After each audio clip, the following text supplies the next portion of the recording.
Yan, nagtal po. Yung naman ikot 3-3. Ito na.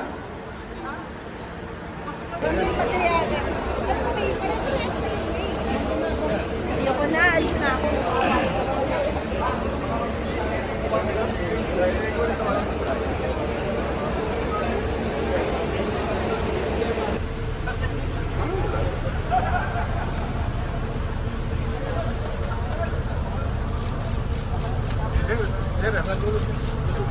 Ay, sige. Sorry.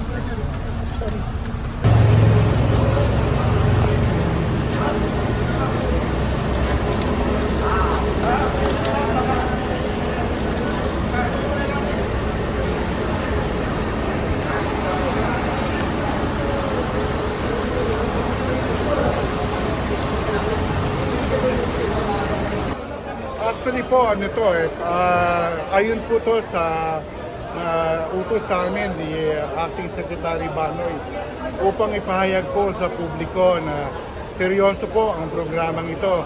Kaya po si Asset Marcos ng LTO volunteered na pati yung ating mga enforcers ay subject sa drug test para po pakita na talagang ang programa po ay tuloy-tuloy na gagawin pati ng ating mga enforcers sa kalye para po siguradong lahat ay safe.